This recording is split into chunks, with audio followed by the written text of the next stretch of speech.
Good evening, everybody. This is Ivan OBERON'S Money Matters. It is Thursday, August 28th already at 6:05 p.m. here in this steamy, warm Southern California summer night. And we thank you so much for joining us tonight. I am Ivan Oberon, the co-founder of Coast to Coast RIA and, of course, co-host of Investing Coast to Coast on Bloomberg Radio. And tonight, I have a couple of special guests for you. We're going to be talking all about the power of real estate secured notes with Bob and Dave. And these guys are awesome. I met these guys at the Note Investor Summit in San Diego earlier this year. And they're a father and son team, and that's one of the things that I love about these guys. Even though they live in different states, they're both passionate about real estate investing. Bob's been doing it since 2002. He's been a lifelong entrepreneur. And really, he started his business in the Bay Area in his mid 20s. And Dave lives in San Diego, so nobody feels sorry for him because he lives in a great area and has been in sales and financial services, mortgage brokering, advertising, marketing. I mean, he's been a full-time note investor and really passionate about seller financing since about 2011. Which is awesome because that's really when I went really full bore into my real estate investing career as well. So I have some synergies with both of these guys, and they're going to talk to you a little bit about note investing tonight, which of course is a very, very hot topic. And more specifically, they're going to talk to you about seller finance notes and what they're doing in that space, how they're doing it, and how you can benefit from it if you want to do the strategy yourself, or maybe it's something that you find it might help you in your personal situation. And so before I turn it over to them, I just want to remind you guys to be allergic to average. Make sure that every single day you're working towards getting away from the status quo, from people telling you that you can't do what you know that you can do. And the fact that you're here shows that you're willing to break that mold, step outside of the box, and not be content with average, with working for the man, getting your 401k built up, only to die poor during your retirement years. And this is something that really is kind of tuned into the real estate investing space.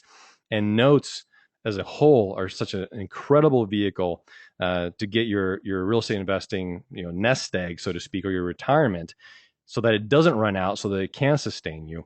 And so with that, guys, how are you? Dave, introduce yourself. Bob, we'll unmute you once you're done playing around in the background and get you on here too. Oh man, I'm really excited to be on here, and like you said, we definitely do have some synergy going on there. And I want to say, to go along with being allergic to average, I hate the word realistic.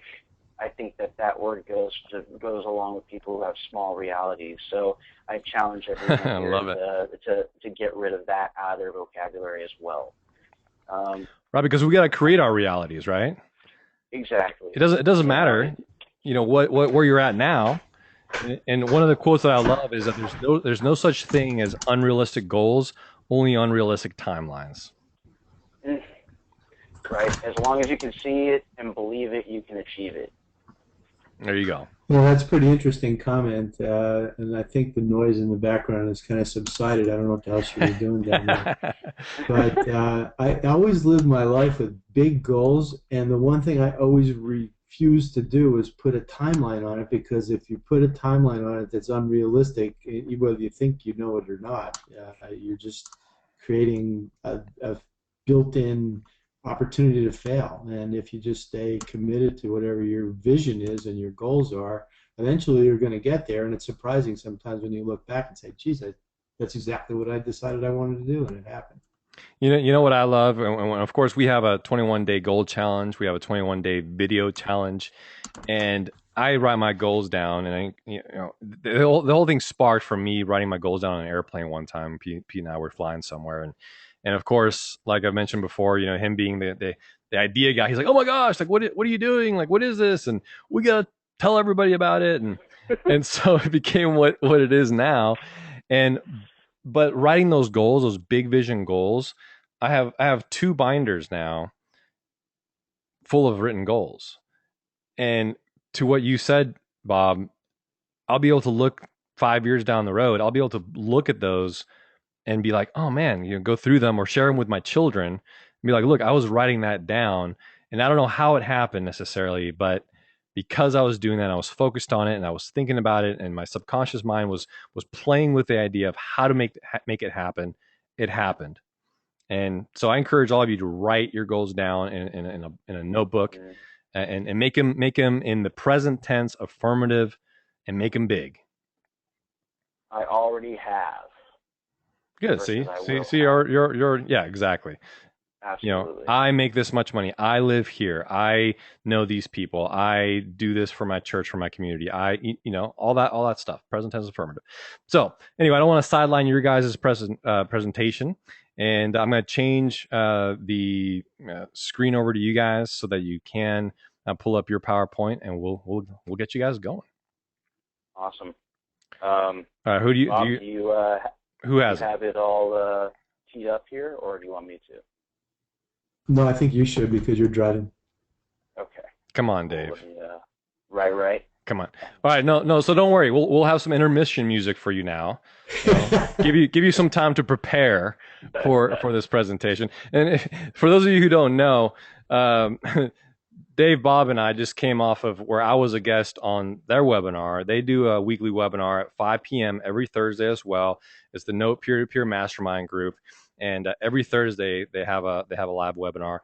Just so happens that at 6 p.m. every Thursday I do my webinar, and so we're literally just launched off of their webinar into ours. So I'm going to give you a little bit of a hard time, but at the same time soften the blow. Oh, right. Well, we have to amend that. We only do it twice a month, the second and fourth Thursday every month. Well, see, now I'm giving you guys even more credit. Well, step up your game. Come on. Let's do it. Can you all see my screen? We can see it now. Yes, I can. All right, great.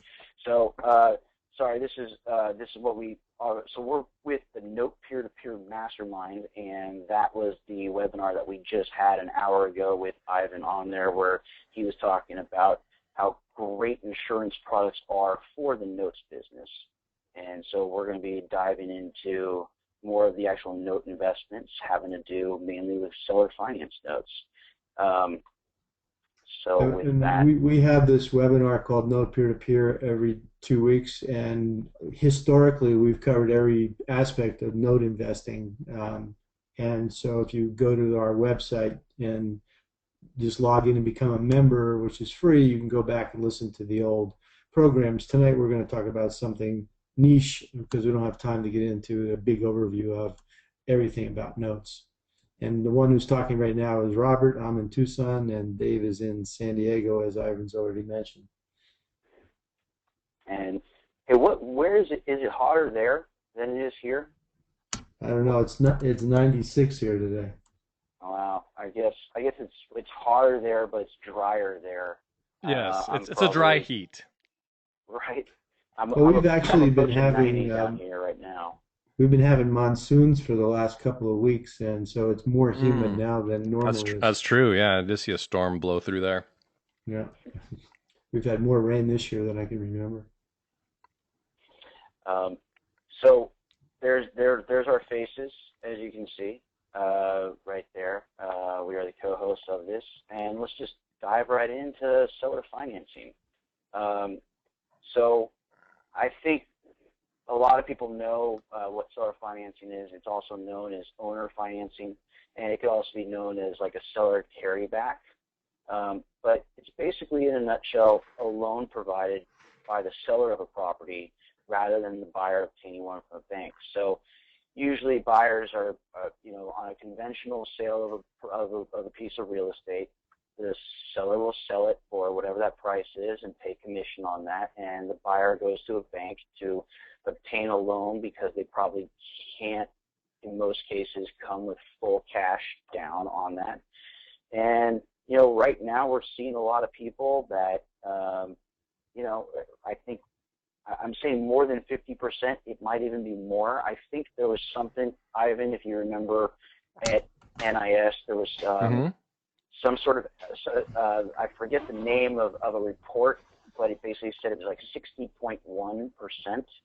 60.1% nationwide of potential borrowers, and that's just who apply, are getting turned down from conventional funding. Right. There's a lot of people out there that are looking and can't get into anything, and the majority of those people, I'd say over 90 of them, if not more, probably don't know that there's anything else other than that. Oh, well, I'm kind of SOL now, so I guess I'm just continuing to rent further. Yeah. And I want to highlight, it says who apply, because think about the amount of people out there who don't even apply because they just know, quote unquote, in their own minds that there's no way they're going to get financed. Sure. They say no for other people instead of going out there and actually doing the work and believing that they can. Right. And so it's a plethora of people out there. In the last, since 2008, so that's been 6 years, there have been a lot of things that have happened in real estate. Yeah. And a lot of people suffered from short sales and foreclosures, which we'll get further into, and why those are reasons why people are getting turned down as well. Yeah. So, and let me interject there real quick, Dave, not to throw you off. I just see some of the people who are on the line right now. And as we talked about before, I was doing a specific type of quote unquote seller financing, owner financing strategy earlier in the year, and I hit that pretty hard for a while, and I abandoned it. And I want to let everybody know that that's not what we're talking about here. There are some incredibly creative quote unquote seller financing strategies out there that people are using, and that my eyes have been opened up to when I started going to these note investing summits for people who really understand what note creation is about, not just investing in trust deeds, but actually creating the note themselves and making it as an alternative to both sellers and buyers, and a benefit to them. So anyway, because I know some of you are familiar with what I was doing before, so to prevent you guys from tuning out, that's not what we're talking about here. In a nutshell, were you basically just trying to invest buying on terms? No. What I would do is I would get a property under control or under contract, and then I would market the property to a potential would-be buyer who didn't qualify but was otherwise qualified, and then I'd write a contract and put the two people together and collect a fee in between and walk away. Okay, great. So yeah, no, and there's definitely some correlations between the two, but we'll get a little further in. This is more on the actual, people being able to buy the note themselves on that. Right. What just happened? I don't know, man. But am I gonna have to give you like a shot of energy or B12 or something? Come on, man, pick it up. All right, it's cool. Thursday night. So, people are tired, man. Get your energy up. Let's go. Let's do this. Okay, so the benefits to buyers of real estate, right? They can't qualify for the conventional mortgages, and like I said, they may have suffered from the short sale or foreclosure, and there's a little text mark there and stuff. And instead of texting report, why don't you text your email address so we can send that to you to this number if you would like that. And what this does, so let's repeat that. This is the older version. You don't have the current version. So instead of texting report, you have to text your email address to 520-222-9010, and then we can send you a report on how long waiting periods are for people who have either had a short sale or a foreclosure before they can qualify for a conventional loan, and those people are the ones that would be the primary benefiters of the seller finance strategy that we're talking about. So these people who are trying to get into the home who aren't qualifying, they usually turn around and say, I guess I'm renting longer and waiting for my credit to come back. This is a way that they can get into the home now and repair their credit at the same time. And one of the other advantages that we don't have down here is that today's prices are likely to be less than tomorrow's prices, so they're able to buy at 2014 prices and not and not lock down that price, even though they can't qualify for a loan and purchase the property and wait the requisite amount of time till they're either out of the penalty box because they had a short sale or a foreclosure, or they can clean up their credit and qualify for a loan to take out the seller finance situation, which is always going to be a little bit more expensive than what a bank would offer, and therein provides the opportunity for a note investor. Okay. Anything to add there, Ivan?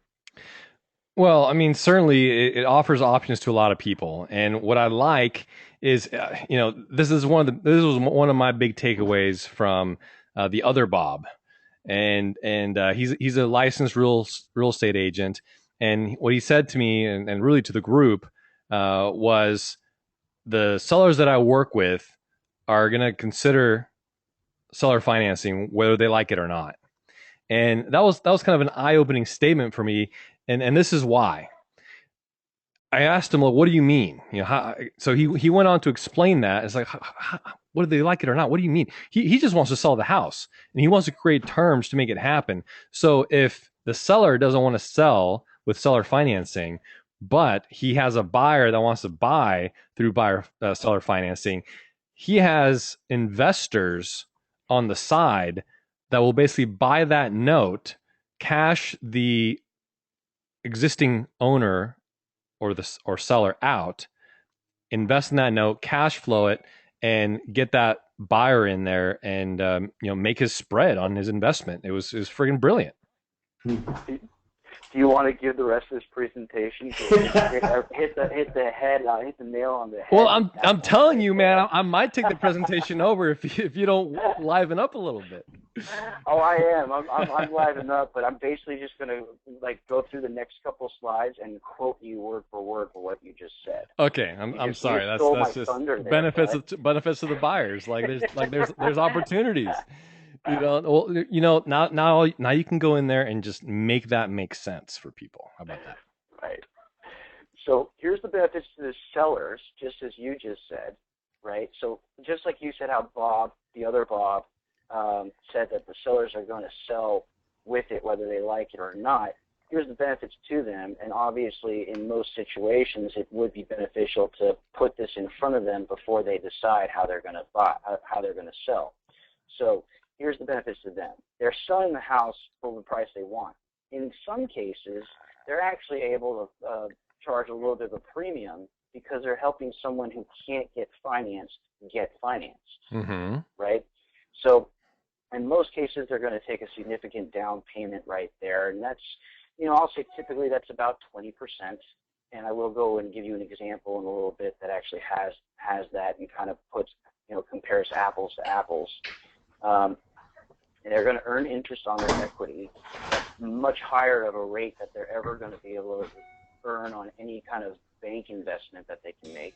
With, what are they paying, like 0.25% at best right now? Right. Something like that. And if you're lucky, you might get 9%. In a good bank. Be lucky, right? So you're getting residual monthly income because you're owning the note. You're the person who owns that mortgage. That those people in there are paying their mortgage to you. And another huge thing here that a lot of people don't realize is as long as they've owned the property for more than 2 years, as it says down there, they get to defer their capital gains tax. So you all probably know or are familiar with a 1031 exchange, right? I am. I actually had one of the premier 1031 exchange guys on my webinar. It was pretty fun. Okay. So the listeners have heard about that, and they also know, and it was explained that that's only on investment properties, right? Yes. Right. So imagine being able to do that same thing with your primary residence. That's the benefits. That's that benefit here for seller financing. Okay. Explain that. How does that work? How can I do that with my primary residence?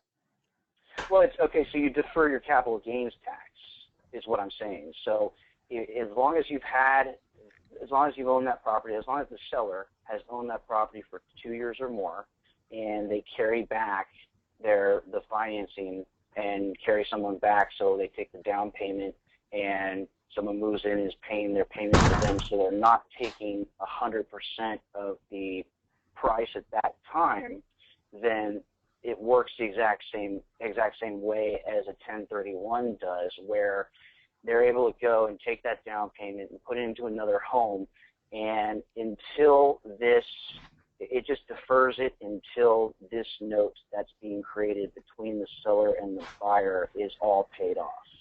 Okay. So instead of paying the capital gains tax right now, which I believe is over 40% here in California, I don't know if that's nationwide or how it works across the others, but imagine you sell your home for $1 million here in California, and then you have to go and let's say you just made that much. Let's just, and you're paying 40%. Sure, you already owned it. Whatever the gains is, you're paying 40%. Sure. Right, which is crazy. So instead of doing that, you're deferring that until after you actually make this much money. And so I'm going to get into an example now that shows you over a very small period of time how much more a seller will make by being willing to carry back financing. Okay, got it. So here's a traditional versus a carry. So a seller carry back, a seller finance deal, and we're making it 3 years. And the reason why we're making it 3 years to show you how this works is because typically we see that as long as the buyer, the borrower, is paying on a monthly basis and not going non-performing, and after they put down whatever they put down, they probably wouldn't, that they're able to repair their credit, like I said, within a year, and being able to refi out into conventional lending. Because we're not, the percentage that usually sellers put on seller finance notes is probably going to be greater than what someone could qualify for with a bank. Well, sure, right? Of course, that makes sense. So as soon as they can refi out into conventional, they will. And typically that's within a year or two. But and then obviously, if we're looking at this as an investment, which obviously we are, I don't really know many savvy investors that want to hold on to a note for 30 years when prices will continue to increase over that time. I mean, think about what a house cost 30 years ago. Imagine that you're still holding a note all the way from back then. So, you got a house that's worth $400,000 today that was worth $100,000 then, and you're still carrying that note. And you could have turned that over and put it into something else. Sure. So we'll go look at the traditional first.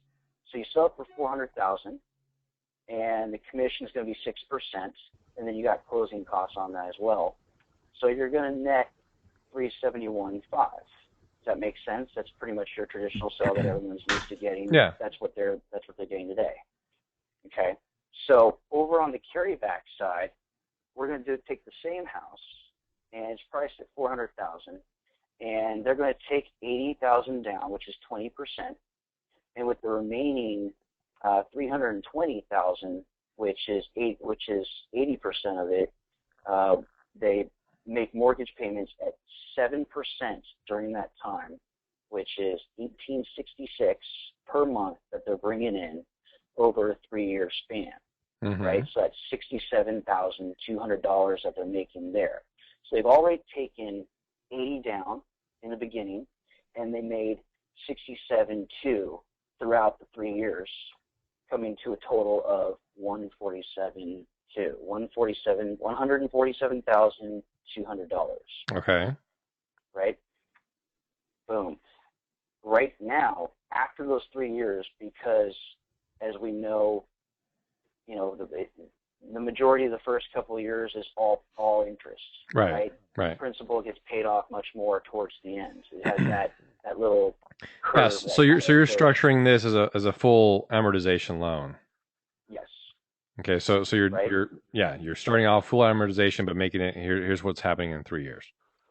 Correct. Okay. So in 3 years, the UPB, the balance, it started at 320, but over that time, because of the mainly being interest right now, the balance is still over $300,000.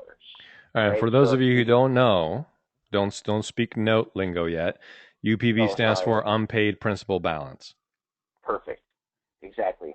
And some people think unpaid principal balance UPB goes with only non-performing notes because it's unpaid, but the truth is that it's just whatever the principal balance left over that has not been paid off yet, whether it is performing or non-performing, right?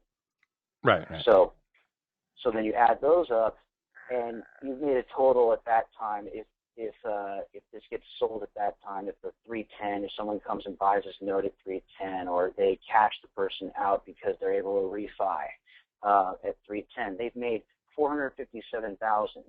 So compared to 371 over here versus 457, that's 80 grand on top of what they were looking to make if they were willing and able to carry back for just 3 years. Okay. So this doesn't even have to be something where someone's carrying back for the entire 30 years of it. Okay. Now explain this part to me. So let's say that I'm a seller and you present this idea to me, this opportunity, and it makes sense.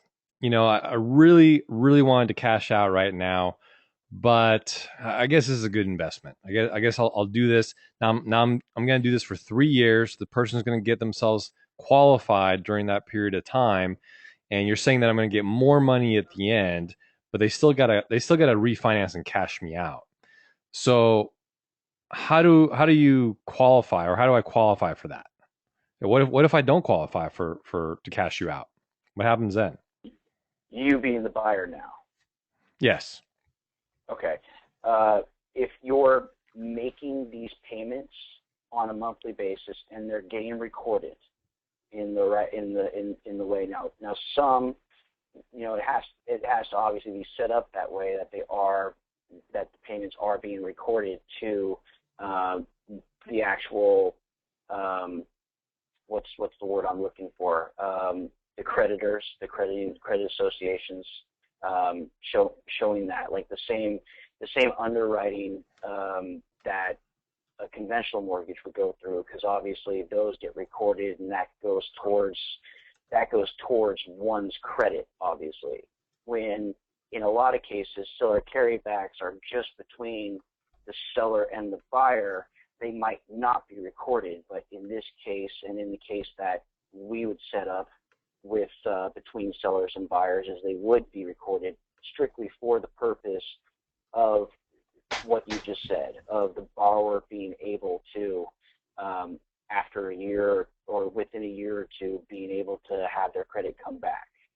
And I think we can all agree that if you're doing that and you're making your mortgage payments are a lot more credit worthy, shall we say, than making credit card payments on time. Right. And everything. So as long as that's all set up correctly, which we do, then and that the borrower, so you in this sort of situation, or whoever is the borrower, is making their payments. And then obviously, if for some reason they go non-performing, they stop making their payments, it's always backed by that real estate that you, the seller, or that the seller gets to take back through a foreclosure process after already collecting $80,000 down and however many monthly payments they've made. So it's still an investment backed by real estate. Okay. Yeah, and what you're saying is that the people are actually getting points, so to speak, on their credit because it's being considered a quote unquote mortgage or installment plan. Mm-hmm. Okay. Well, Yeah. that makes sense. That's a big benefit to the buyer as well. To everybody, right? But yeah, totally, because it gets them. One of the other things let me come back to that. we've done here is we work with mortgage brokers that work with that buyer if they have credit issues to, during the 3-year period of the seller finance loan, help them clean up their credit so at the end of the 3-year period they're capable to qualify. So that's just one other benefit that could be attached to this whole process. Okay, got it. Um, but at the same time, I just have to say, this is funny, even after showing them the illustration and the illustration of the investment and all the benefits, like you just said, a lot of sellers still just want their cash out now. Yeah. That's funny. That's Meatloaf going off on the on The Apprentice, isn't it? That's funny. That's my counterpart putting that. Yeah, I was gonna say, is that the first time you've seen this slide or what? No. I just wanted to comment on that. That was funny. I realize who that is now. But not to steal, the J.G. Wentworth. It's my money and I want it now on there. But that's okay, because we're going to run into that. A lot of sellers want their cash out. And Ivan, yes, just like you said earlier, you want to go ahead and take it. That's okay. We just transfer the opportunity to sophisticated investors like you. So, just like you said earlier, a lot of the time the sellers are still not want to carry. They want their money out at that time. They want to. They feel like they can't do an all-inclusive trust deed or whatever, and go and take that down and put it into something else. They need their money out. It's like, that's okay, because then we transfer that to an investor, which is why we're on this webinar right now. Right. Now, so let's just say I'm in California, and as you might be aware, living here, Bob might not be so sure because he's in Phoenix, but our property values are I'm in Tucson, but I lived in San Francisco for 30 years. So okay, all right. So he's in so he lived in the Bay Area, whatever. He totally stole my thunder, but our property values are pretty significant, right? So why would I, as an investor, want to come in and say, sure, I'll go ahead and pay, invest in this unpaid principal balance of $600,000 and tie up my money for those 3 years, when I can go take that same money and go invest it in other things. Like, help me wrap my mind around that. Like, why is that so good for me? Hey, Dave, let me take this one. Sure. Okay, there's a lot of people that have accumulated some money over the years, and now they're looking at, how do I invest my money in order to get a retirement income that I'm going to be satisfied with? And they're not comfortable, as I am not comfortable. I was going to say, I know why you took this one, Bob. This one hits a little close to home, doesn't it? Very close to home. I'm not putting my money in the crapshoot that they call the stock market, because if anybody knows anything about it, it's unpredictable and there's no way to predict it. Yeah. And that means you have to trust somebody who's a stock jockey to invest your money for you. Well, real estate's a lot more predictable. And so by investing in my case, performing notes, I can get a rate of return of double digits, 10 to 15%, depending upon specifically how I structure the deals. And if I had $600,000 invested at, let's just say 10%, that's $60,000 a year of retirement income coming over the transom with no risk. Okay. Virtually no risk. Okay. The only time there would be a risk would be if the person defaulted on the loan and you wound up with a piece of property in California that's worth $800,000, which isn't such a bad deal after all. Right. Okay. Makes sense.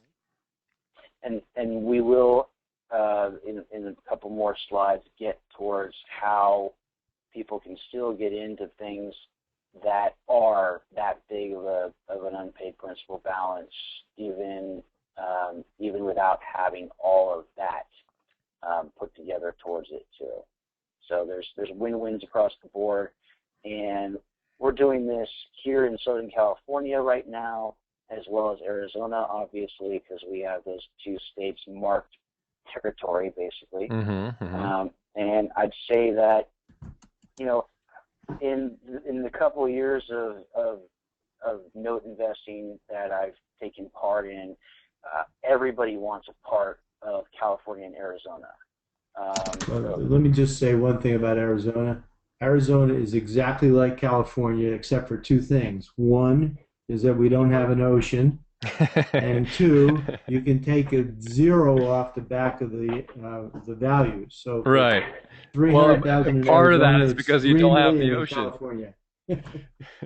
Yes, I mean it's crazy, right? We're under contract in a deal in Corona Del Mar, and there's a lot of zeros there because it's on the beach side, and people want to live there. And looking at the comps, like, and I won't get into the weeds too far here, but it's crazy when our primary business model has been in the 150 to $300,000 range.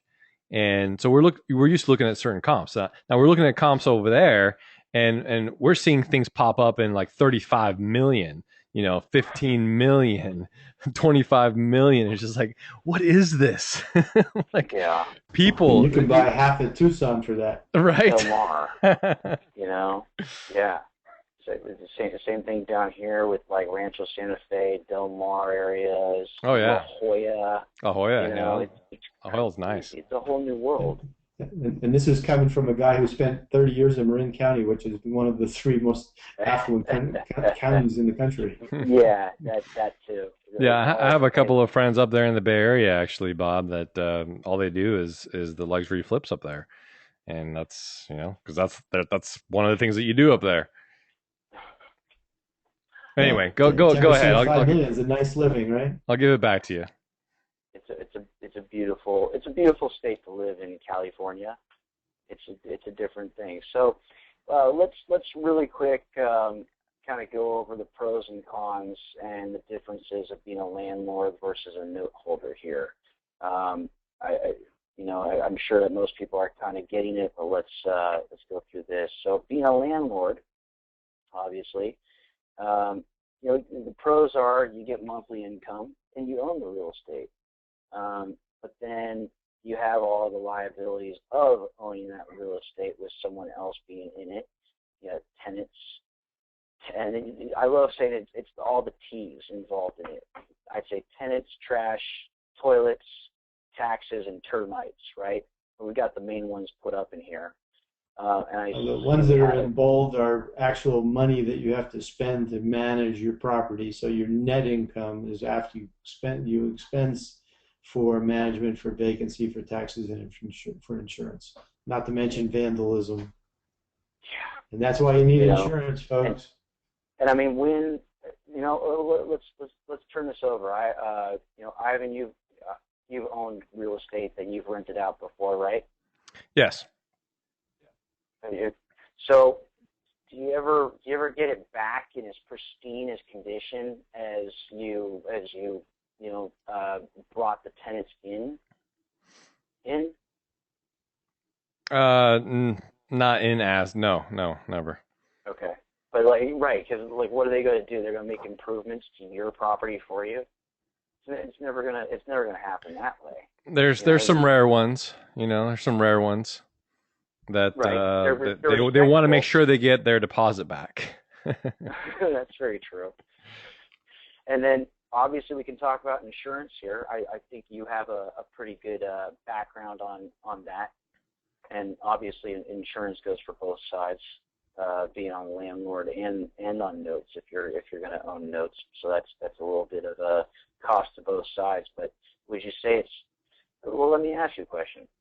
Is insurance more expensive if you own the property or if you own the note, and why? Well, I suppose if you own the property, of course. Okay. And then obviously there's a pro. I guess I look at the process of getting the property back or getting the people who aren't paying you anymore out on this on this side is an eviction process. Sure. And then on the other side, there you go, complaints, late payments, tenants, utilities, damaged toilets, cool. No rent, like that one. So here's the note side of things. You got monthly income just as you do over on the other side. It's yielding interest, so you're making money on your money. It's backed by that real estate, so even though you're not owning it, it still has that as the collateral just in case. Right.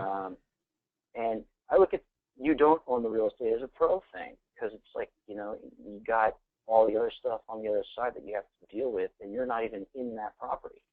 So why own things if you don't have to, and still be able to make a residual income with an interest yield on top of it? Sure. And then obviously it might take a little bit longer the foreclosure process than the eviction process, but you get the property back either way. Right? Yeah, I think it's a brilliant addition to anybody's portfolio to do it this way. And without liabilities. It's like, why did LLCs get created? Asset protection. We're doing some marketing for off market properties here in Tucson, and one of our target markets are tired landlords. Landlords that are just fed up with dealing with all the things that we just outlined. I just don't get it. I really don't. Okay, and I'll, it takes a special breed, I think, because my very first investor, who till this day I guess he's my number 2 largest investor. He owns 8 rental properties here locally, and he manages them all himself. He's a anesthesiologist. He's always on call. He's always at the hospital, and he owns his home here in Spanish Hills and the whole bit. But when I talked to him about it, it's just like, really? And I used to do all his insurance for him. I was like, really, you manage all these yourself? Because he gives me a call like, oh well, this tenant said this, and the water leaked, and it's got the baseboards are warping, and I'm just like, really? Like, come on, you manage all these yourself. Where do you find time for that? And I think for him, I think eventually he wants to phase out of doctor work and maybe start his own property management company if he gets enough properties. But geez, I would not want to deal with any of that kind of stuff myself. Ask somebody like that if they ever go a month without an issue. And I remember asking somebody recently in the last couple of months, and he told me that for the first time in 4 years of being a landlord, that month, at that time when I talked to him, that was the first month he never had an issue. Interesting. And yeah. So well, here's another passive investments. Here's another bit of anecdotal example. Okay, so I have another investor. I created a turnkey rental for him in Indianapolis, and got the tenant in there. And guess what I did after the tenant moved in? I installed the AC unit after he moved in, and got him hooked up with a very good property management company, all that kind of stuff. And I mean, they're so good. They go in there, they do a full-on checklist first, and if this was missed, if that was missed, if this outlet isn't working. I mean, they're very, very thorough, and so we like that. But then I'm getting text messages from them like, "Man, this property management company is killing me." Like, they just sent me a message saying somebody threw a brick through the window, and so now I got to pay $250 for this window. And it's like just like what you're talking about, right? And the blames are on the property manager, huh? Right? And it's like, okay, well, why would somebody throw a brick through someone's home? Like, I don't get it. But those are the little things that happen, right? Those are the little examples that the joys of quote unquote I call it non-passive income.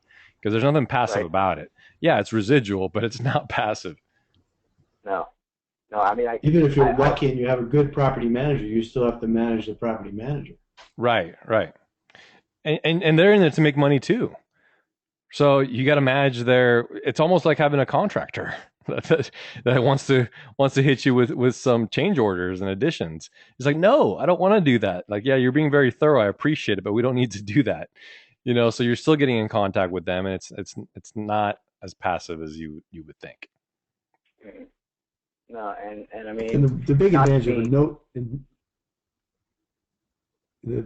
note holder is that you have an owner in the property, not a tenant, and the owner has pride of ownership, or they wouldn't have purchased the property.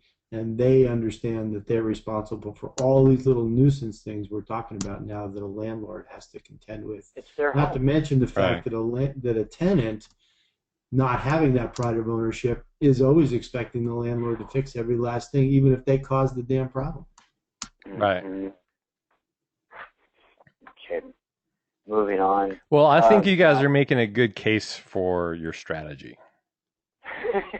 Well, we appreciate to hear that. We've been working hard on building our case for it. So we're basically in the courtroom right now, and you're the judge giving us a good judgment.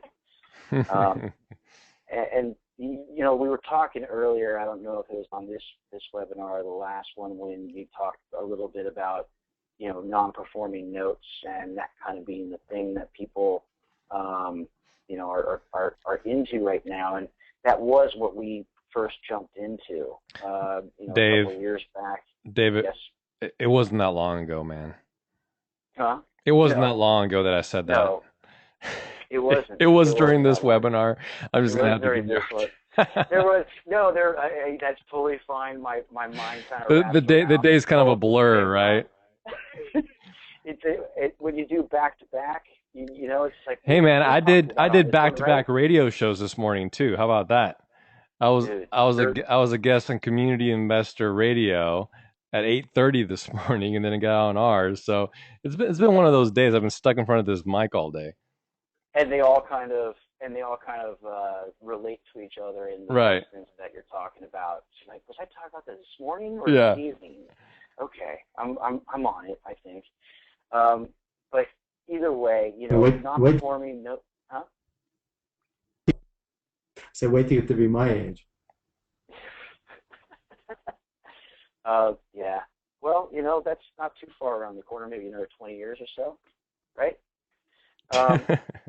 But anyway, so non-performing notes was something that was huge because, you know, people were on their way to foreclosure. Whatever happened in their life, whether they lost their job or market tanked and prices went, you know, half of what they were before, people just decided, well, I'm not going to pay on this mortgage that I got a couple of years ago when it was twice as the values were, you know, twice what they are today. Mm-hmm. And so people would stop that. And so we got into that, you know, and the motivation was really helping people in distressed situations and keeping them from getting foreclosed upon, because banks were just doing that. And it's just like, well, how about we offer them, you know, cash for keys or a deed in lieu, or, you know, even let them short sale quicker, because technically if we own the note, we are the bank. And so we don't have to go through the long 9-month short sale strategy that they do on market things.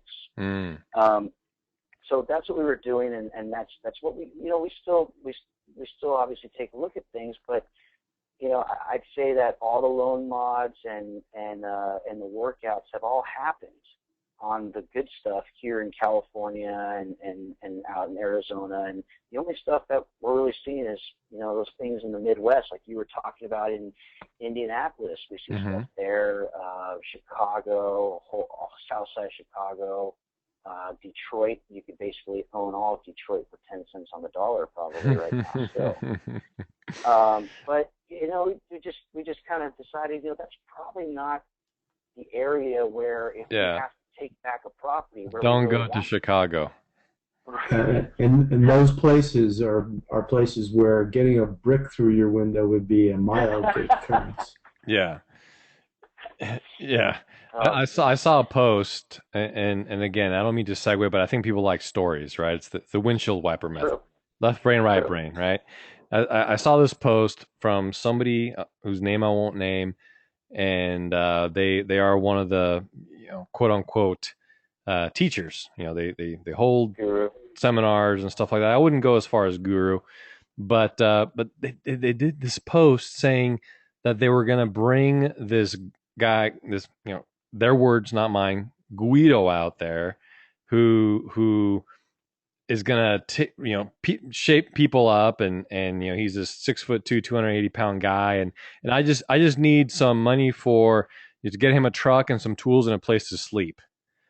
And he's asking other people, or this person is asking other people, who wants to chip in. So that tells me that they got deals in Chicago that have gone south. Obviously, it's deals with their students, and they're so just. I mean, I don't even clueless, I guess, that they think that broadcasting those issues publicly, saying that you're going to bring a guy and you need other people to chip in to pay him to come out there and buy his tools and truck and place to sleep. Like, really? Right. Okay, so that's Well, let that be lessons to you. Do not go to Chicago and do not work with people like that. wow. Uh, and love the terminology of how they describe the person too. Right?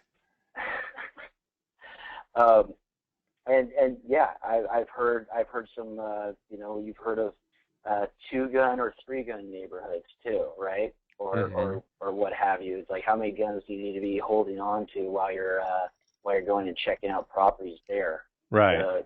to rehab and get people in there? It's like, yeah, I'd rather stay away from that. Well, if you're my partner Scott, you're always strapping 3 guns, no matter where you go. He's one of those hardcore patriots, if you know what I mean. He's a Second Amendment lover. Yeah, well, hey, Bob understands. You can open carry in Arizona. It's like the Wild Wild West out there. You don't even need a license or anything? Well, no, you need a license. It's a scary place. The politics here are just well, you're right. I mean, Tombstone is only about 90 miles from here, and we're still in that century, unfortunately. Oh wow! But I'm more for that than gun control, so that's fine. You're all right. Right. Just be in better places, you know. Mm-hmm. And so, moving to now, when you've got, they're not available. The non-performing notes are not as out there as we were seeing them in the last couple of years. But there are a whole lot of people who did get foreclosed upon and did have to short sale, and are in situations where, like we've been talking about, they're not qualifying, and they may actually have income to show, and they might have money put aside for a down payment, but because they can't get the rest of the financing that they need conventionally, that they're just renting some enormous place because they got used to living that way, for $5,000 or $6,000 a month here in California or something. And it's like, why would you do that when you could actually be in somewhere? Right. So now we're writing Dodd-Frank compliant notes, and we don't really need to go that far into Dodd-Frank. If you want to go and read the 800 plus pages of that act, you can, or you can just take our word on it that we are writing these in full compliance. So so it's not going to be an issue, and you're not having to deal with the banks until obviously the borrower goes and refis out, and they're dealing with it. Okay, got it. So I'll get in. We got to wrap things up here. I see that we're getting out of time, but so here's a couple more benefits on seller to owner. It's okay if you gotta go over. You're fine. We don't gotta jump on another webinar. So right. Our guys can hang in there for another few minutes if you need to. Great. Okay. So it's also known as creative financing. People have heard of creative financing, seller financing, owner financing, same kind of stuff. And the greatest thing about that word creative is you really can be just as creative as you want to be. It can be bought at a discount. It can be bought as partials, and we'll get into those at another time. That is an insane strategy. When I first heard about partials, and what a good friend of mine, Brian Ellis, was doing with them, it blew me away. Like that is probably the sexiest part of note investing from my perspective. And so we gotta bring you guys back and have you talk about that. Absolutely. all these things can be turned into a whole different hour-long conversation, I'm sure. Can be bought with partners. I'm gonna show you the last two in the next couple of slides before we end here. Partners and then buying through your retirement accounts. So we all have heard of IRAs. That's individual retirement accounts, and how they can be set up for tax shielding purposes. And most people know that they can put those into the stock market and be investing into mutual funds, etc. But did you know that you can invest in those in real estate? So there's these things called self-directed IRAs out there, and we have a lot of connections with, and I'm sure that you do, Ivan, as well, have connections with IRA administrators who can answer all the questions that you may have on how to get involved there and do Absolutely. this, and be able to put those through here. Yeah. But here's just the couple things here that just go on how to set that up, how to submit a direction buy letter, and then funds wired to the closing, and then recording, and then boom, payments are just made directly into your IRA. And obviously, we know that IRAs are quote unquote locked down until you're 59 and a half. However, I did learn that if you're not 59 and a half or over, you can still draw out for only a 10% penalty on that. So rather than have to pay the 40 or 50% of taxes when you're making these, pretty good shelter there, wouldn't you agree? Yeah, I mean, I'd rather not pay a penalty at all, but I guess if I can if I can take it out and make a greater return than the penalty that it's going to cost me, then it could make sense. Absolutely, it's all about the cash flow, right? Right. So let's see, and then here's how you can kind of put your money together. We've talked about this, buying with partners. So let's say these three ladies put their funds together and invested into a note that was $200,000. Neither one of them had $200,000, but they had 90, 60, and 50 respectively. Okay. Let's put it together and create a multi-member LLC. And Okay. this is also something that your IRA person should know about and can help you set up an LLC through that. Of course. So these are the things when you were talking about, when you asked, well, yeah, but why would I want to invest in something that's $600,000 when I could go do it in something that's under $100,000? Well, It's California, and you can partner up and do it this way as well. So that's pretty much the end of our presentation for this evening. Okay. Here's a little bit of information about us. This is the website, obviously, as you see our logo down at the bottom of every one of these slides. We're the Note Peer2Peer, and we meet second and fourth Thursdays every month. So if you guys want to get more further education strictly on note investing, and I'm sure Ivan would probably be coming on again to be a panelist at further times in the future. Sure. I would love to, guys. And just so you guys know, they're like in every other one of my webinars, there is nothing to sell here. There's nothing to buy. Just connecting you with information. And the notepeer2peer.com website is a great website. They've done an awesome job. They have a lot of resources. They have tools. They have documents, spreadsheets. They have podcasts from previous webinars and different calls. I would definitely encourage you to go in there if you want to learn more about notes in the note space. And if you have any questions right now about anything that we talked about right now, or just note investing in general, go ahead and raise your hand right now. Type it into the question bar. If you're feeling brave and you want to raise your hand and make a comment or have a question, you can do so right now, and I'll unmute you if you're feeling that brave. So, you guys got a couple of minutes. We'll stay for as long as you want, and take your questions.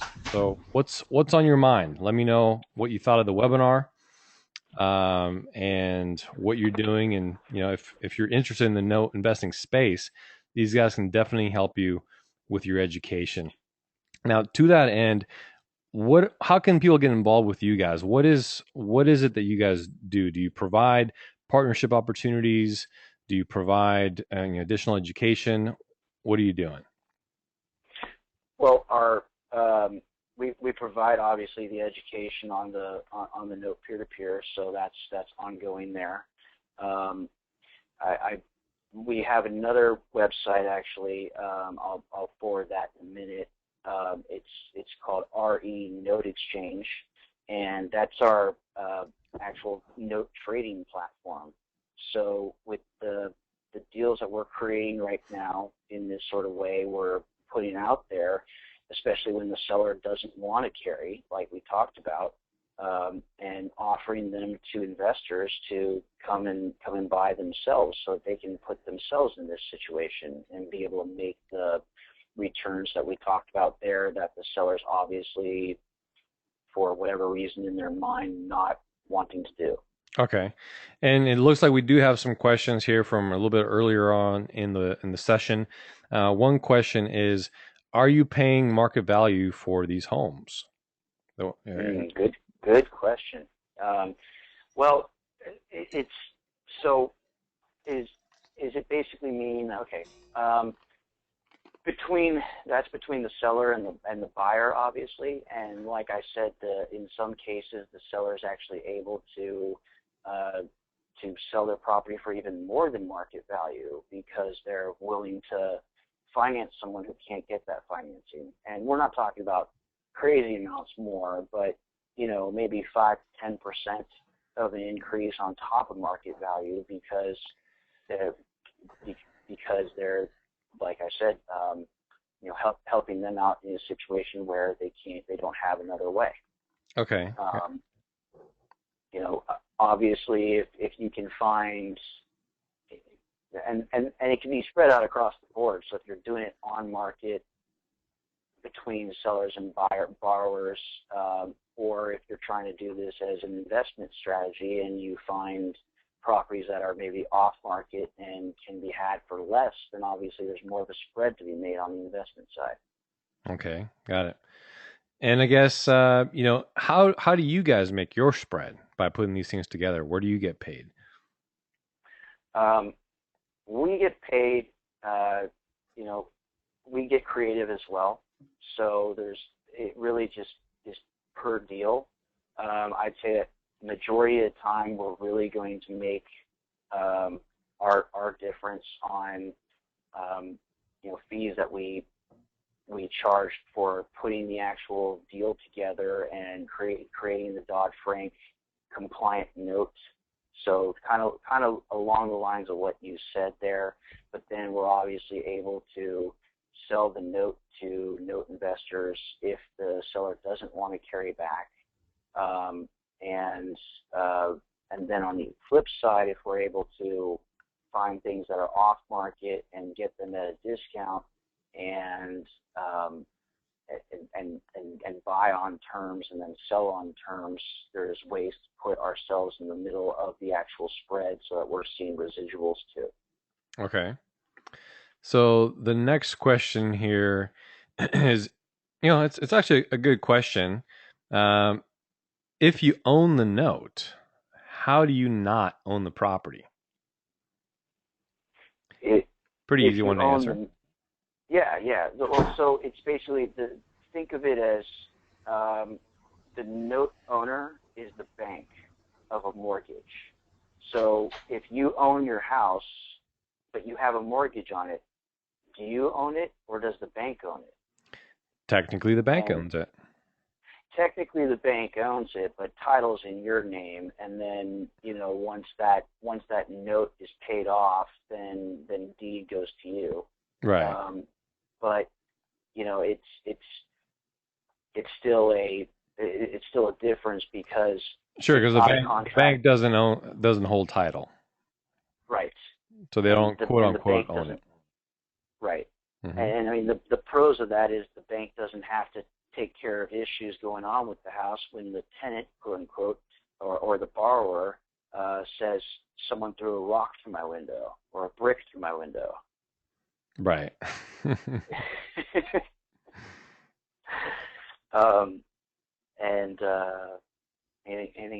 on that one. Okay. So let's see. There's a comment here. The local master note broker reports that 70% of his business is in partials. His focus is on the seller and his need for cash, not the investor. Yeah, so that's just the comment of somebody who's making it work on and happen on partials. Mhm. Mhm. You know, I mean, it's I try and look at a win-win across the board for everybody. And obviously that still is that as well. I mean, yeah, that like this person's main focus is on the sellers to make them the biggest investment, but obviously at the same time, the buyer slash borrower is getting in to something that they can't get into any other way, and repairing their credit at the same time, right? So that they're not sitting renting for 2 more years, hoping that it comes back and hoping that the guidelines for lending gets easier, basically. Okay, got it. All right, guys. Any more questions? Speak now or forever hold your peace. You can once again go to notepeer2peer.com. That's notepeer, the number 2, peer.com for those of you listening to the podcast. And we thank you once again for being here on our webinar. This has been Ivan Oberon's Money Matters with our special guests, Bob and Dave from the Note Investors peer-to-peer mastermind. This is our this last slide. Sorry, is already Note Exchange, which is our trading platform. Okay. And if they go there, they could actually, you know what, Bob, would you like to take this one for me? Why don't you advance to the end, Dave? Huh? Advance the slides to the end. I don't know what you're. Oh no, talk about the newsletter. Yeah. Okay. So we have a newsletter that's available through either peer-to-peer.com, notepeer2peer.com, or RE Note Exchange. Dave will put the slide up so you can see the actual web addresses and our contact information. And we also have a podcast that we do with specific note sellers that we'll get on, and we'll talk specifically about the assets that they have for sale.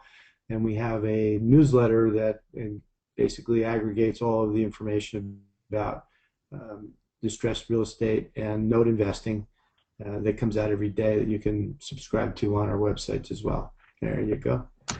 Yeah, and again, their newsletter. Again, if you want to know about things in the note investing space, especially for newbies, they have some great resources and information. They're one of the first people that I ran across, which led me to go to the Note Investor Summit and connecting with a bunch of other people. So absolutely, you can get some value out of subscribing to some of their stuff. So real quick, how did you come across our websites and everything? Because when we met you at the NIS, like you just said, you got the information for that through us. Yes. That's one of those questions, right? As a business owner, you want to know how are people finding you? Where's your reach going? And here's the interesting thing. I was looking into additional note investing resources, and I found you guys through Google. And so you guys were promoting Aaron and Travis's event and the Note Investor Summit, which, by the way, the next one is coming up in February, and it's an awesome event. If you guys are interested, hit me up. I'll tell you all about it. And no, we don't make any kind of affiliate commissions or anything like that on any of the stuff that we talk about or any of our guests. It really was an awesome event. But the funny thing here is I learned about that. I was going to sign up for it. And I went to one of David Fagan's event. David Fagan is an awesome, awesome guy. He owns and champions Icon Builder Media. And so I went to one of his events, and I ended up meeting Aaron Helderman there, who's actually good friends with David Fagan, who's partners with Travis Tolstrup.